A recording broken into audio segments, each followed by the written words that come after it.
CFL Week 4 betting tips and predictions. Andrew and Bobby with you guys coast to coast. He is about as far as you can get on the western part of Canada, and I'm about as far east as you can get here in Canada. So we're ready to talk some CFL. You guys know you can find us every single Tuesday or Wednesday right here on X or on YouTube at McGinnis Picks. Bobby, how are you?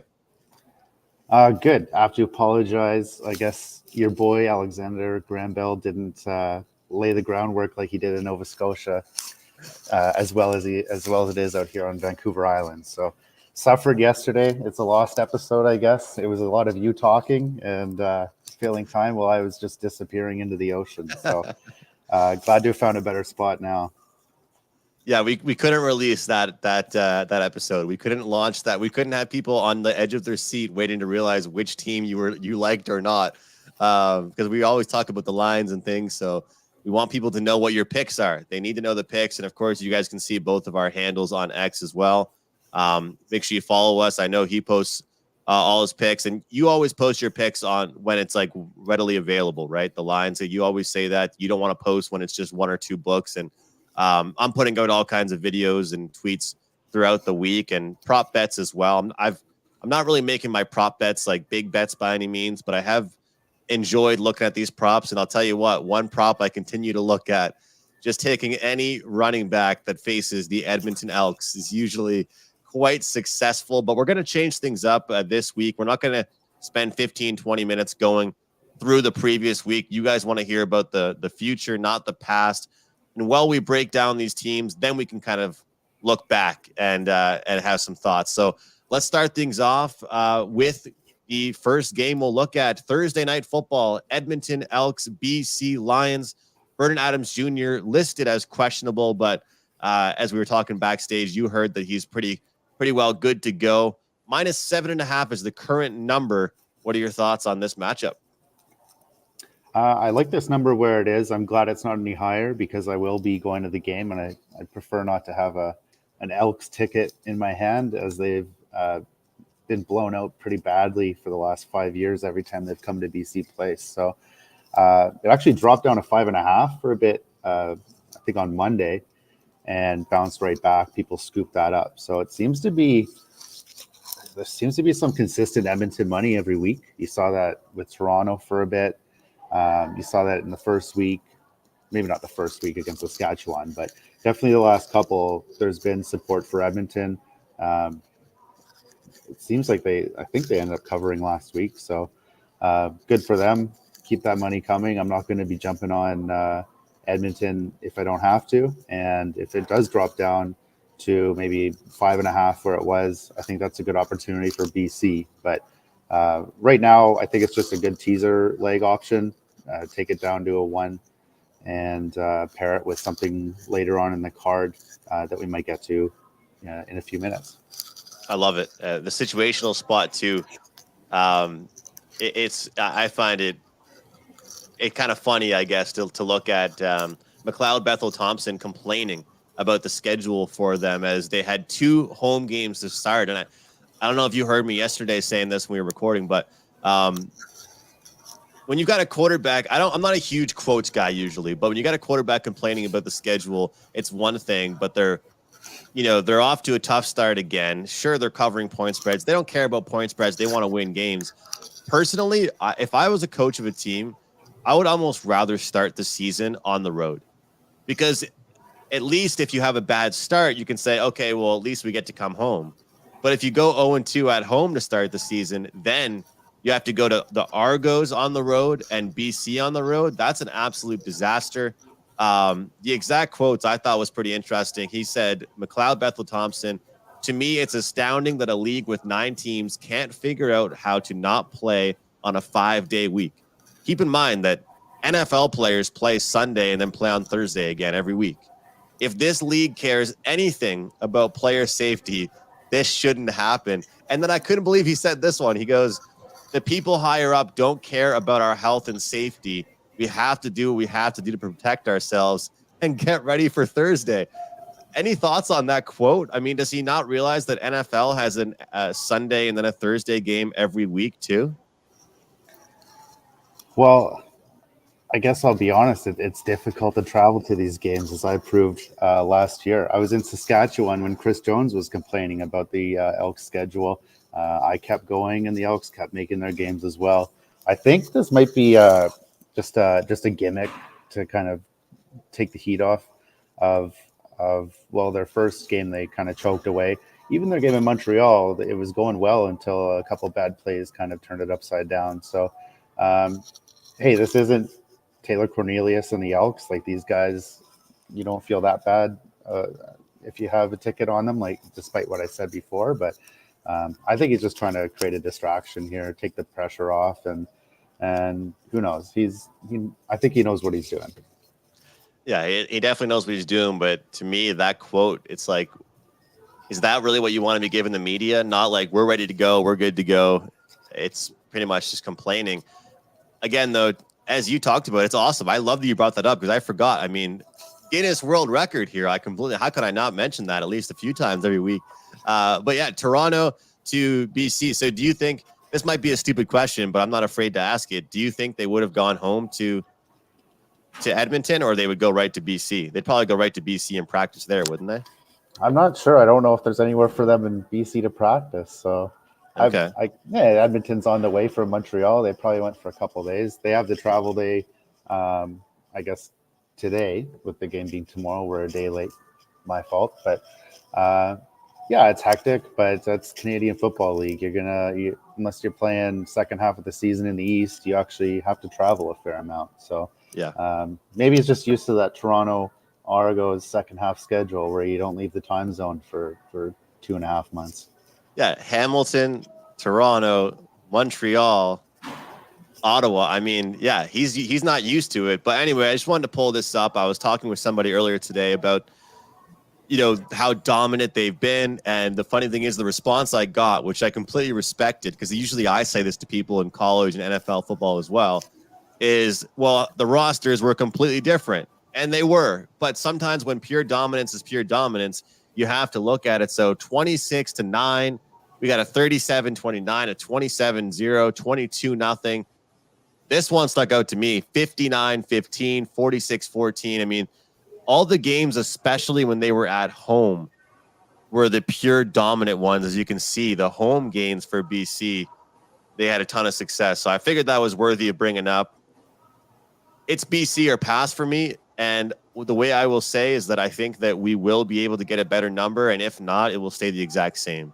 It's almost a blessing, I think, that we're getting this questionable, mark next to VA's name, because that way the number is not going to go up. They're not going to put it at 8 or 8.5 with the questionable next to his name. So do you think there's any chance I can even get a -7? If I can avoid the hook, I would like that.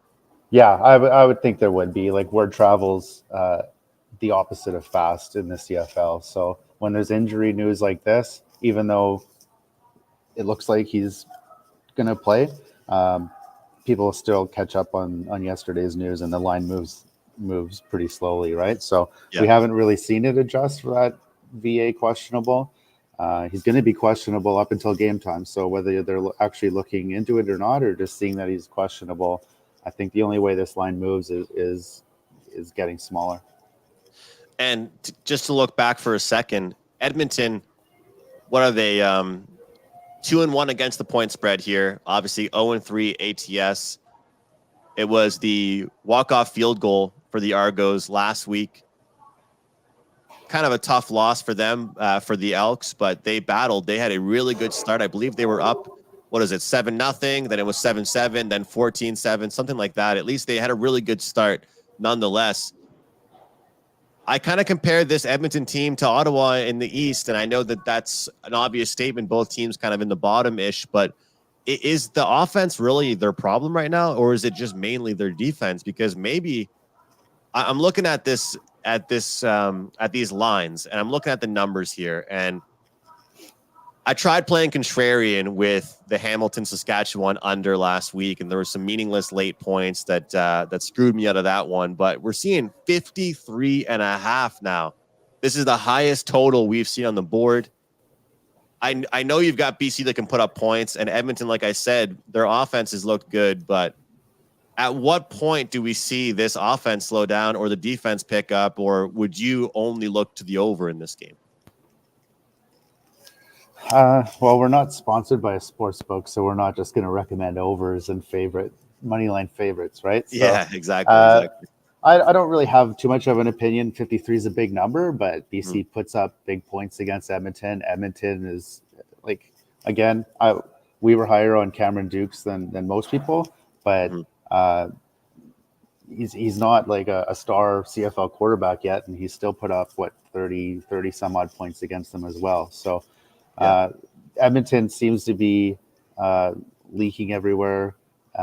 BC's defense, that's probably going to be the decider whether this game goes over or not. I think I would actually look towards the first half over more than I would look towards the full game over, because I have a feeling that BC could get off to a really good start and then try and run the ball, establish that run. Because one thing that, and you know this team better than me, but one thing I've noticed with this team is that they're not really good at being comfortable just protecting the lead.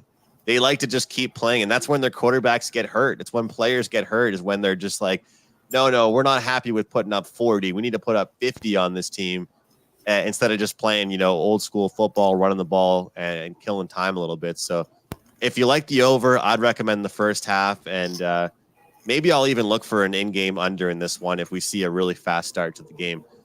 Moving on to what I think is probably the game of the week here. I'm sure you would hopefully agree, Montreal and Toronto. What are your thoughts on these two teams throughout the first 3 weeks? And you just mentioned Cameron Dukes impressing both of us. At one point, I think he was perfect as far as his completion percentage. He was, I think, 12 for 13 to start the game off against the Elks. Most of those being dink and dunks, but he did have one or two nice long throws. What do you think about this game? Well, I think this is going to be the first real test for Cameron Dukes. So, again, the CFL, anyone covering the CFL seems to want to have some hot take, right? So Dukes was a huge downgrade at the beginning of the year. Now he's the best quarterback in the league, apparently. I'm somewhere in the middle, and I've been somewhere in the middle the whole season. So he hasn't been shut down yet. Again, that was against an Elks team that hasn't had a good defense in about 5 years. And BC was pretty shaky to start the year as well. So Montreal, I've said it before, these are the Trent Dilfer Bucks or the Trent Dilfer Ravens. They're going to put up points and make it a little easier on their offense. So a guy like Cameron Dukes, now there's a little more tape on him. Jason Moss is a smart coach.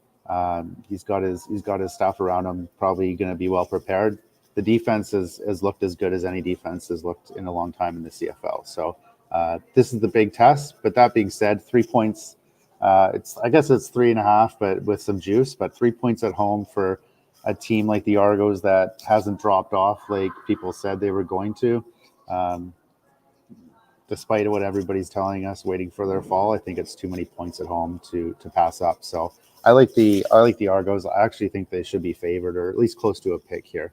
I think this is a good 50-50 game and definitely the game of the week given the rest of the card. Absolutely. They're competing with a blowout potential with Edmonton, and you got an Ottawa Hamilton.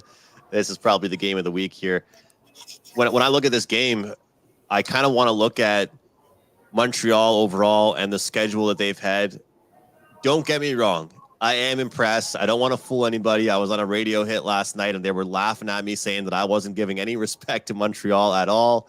And maybe it's a little bit true. Look, I get it. They're a good team. They have probably one of the best receiving cores currently in the league. But I kind of compared it to this. You might think I'm just absolutely just ripping on this Montreal team, but as somebody that is a Montreal Canadiens hockey fan, I know what it's like when you have a great goaltender that carries a lot of the weight for you, and then it makes your offense a little bit more free. Well, when you've got a defense that turns the ball over 3 times a game, I'm sure it makes the quarterback feel a little bit more comfortable sitting back in the pocket when he knows his defense is going to make plays for him. It's a little bit less stressful, right? So looking at the wins that Montreal has right now in the season, they kicked Ottawa's ass, which I think that the scoreboard didn't indicate that game as much. I still think Ottawa was okay. then they beat the Elks, and they beat a Winnipeg team that hasn't won a game yet. Like, if you look at Toronto's schedule so far and how people thought about Toronto coming into the season, at this point, I think that Toronto has equally impressed me. Equally, I would say, and we're getting points with them. As far as the total, you're not going to catch me trying to be a contrarian here with this one. 75 points combined, Edmonton and Toronto last week. The secondary looked abysmal. I wouldn't be shocked to see if Fajardo gets a few nice highlight plays downfield on the Argos defense.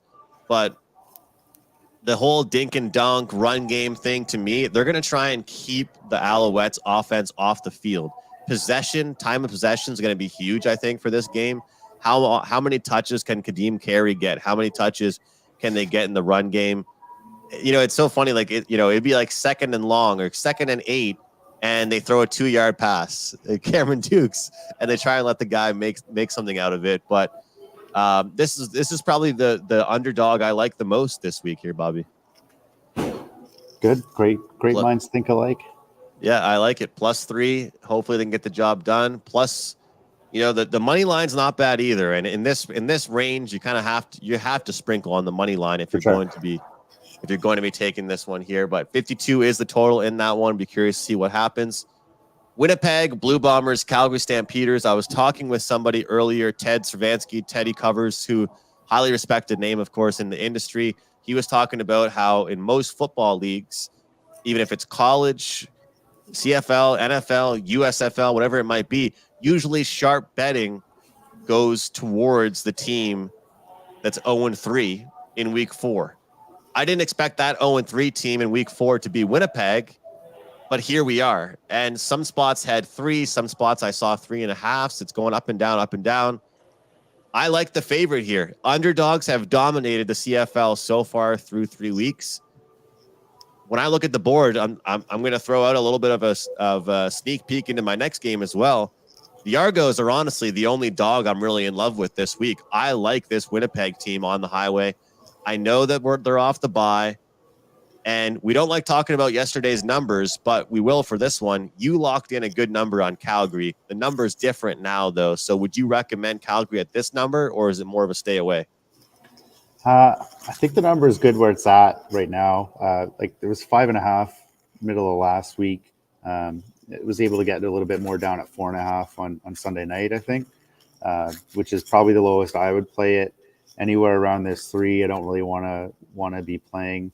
Myers played great, but let's not forget how he played last season. There's still a chance of that version of him coming back, but I still think that's a lot of points, or it was a lot of points to be taking, to be laying on the road. So around the field goal, I don't really have a play here. If it gets closer to money line, which I don't know if it will, the Bombers have been downgraded as much as they possibly could, I would think.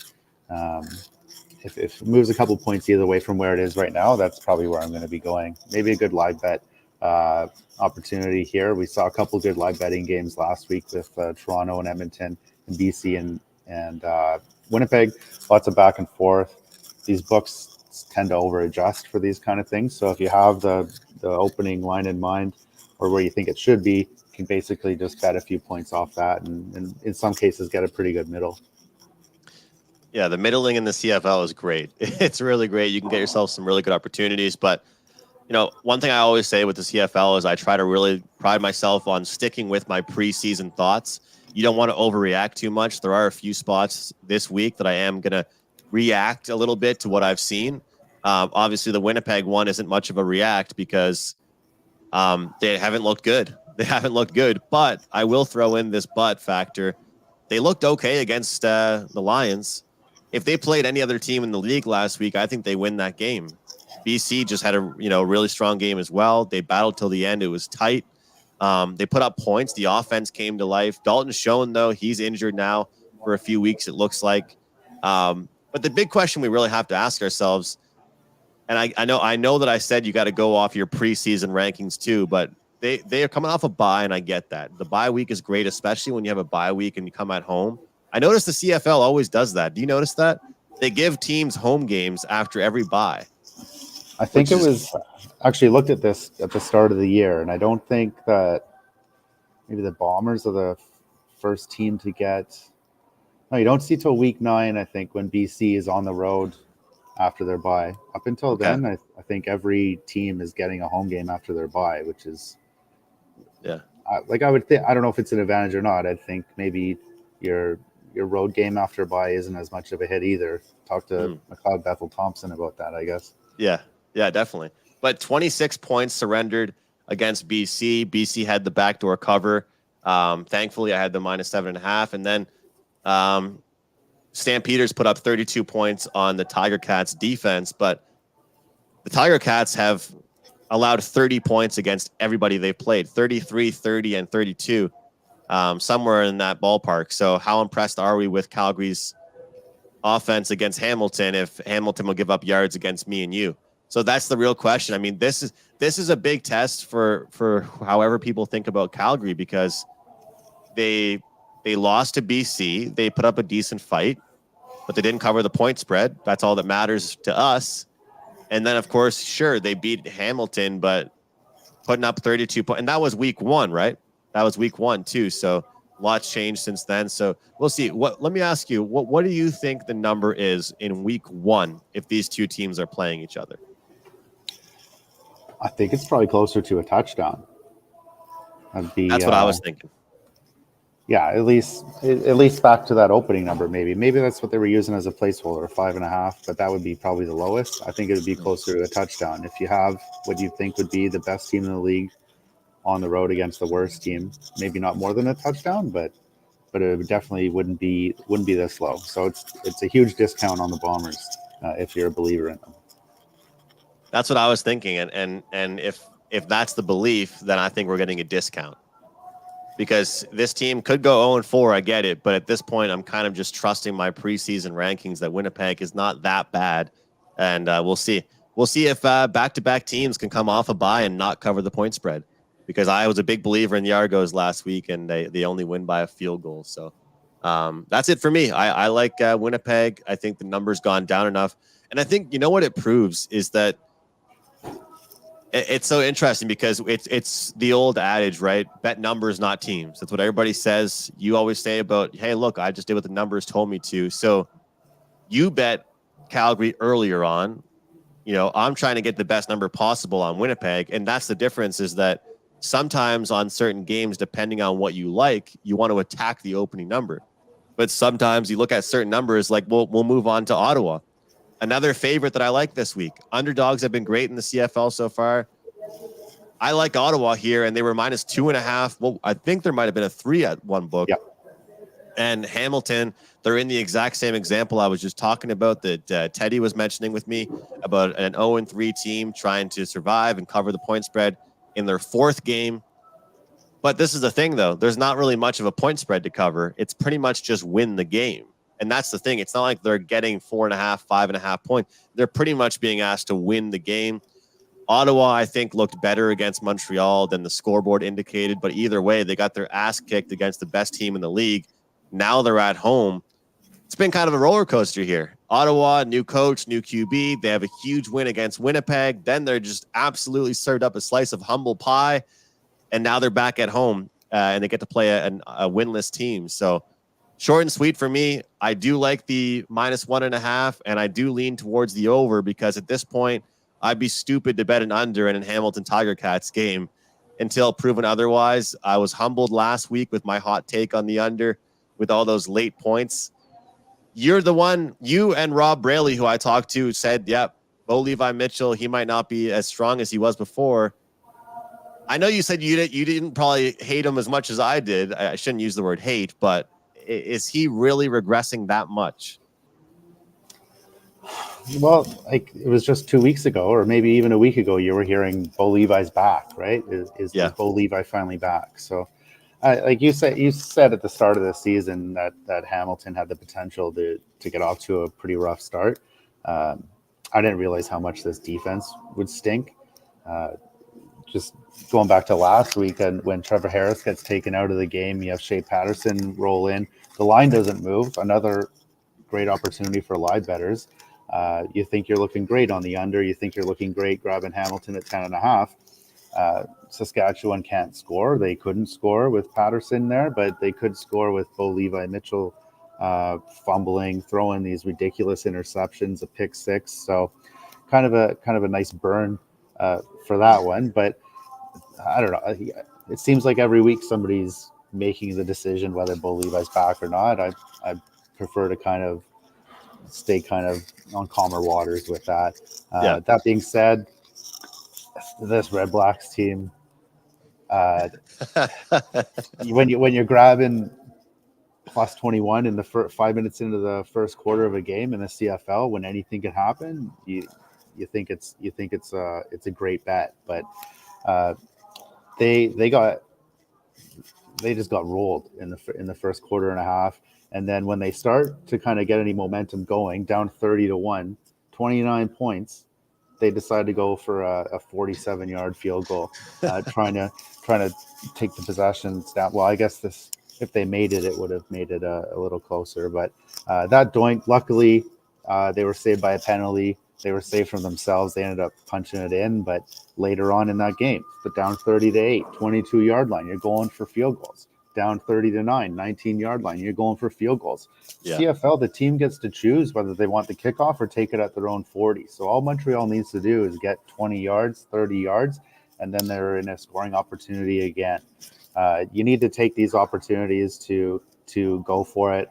If you fail on conversion third down, you're giving it to them at the 19-yard line. You get a stop, you're back in field goal range. So this Red Blacks team is a disaster in live betting.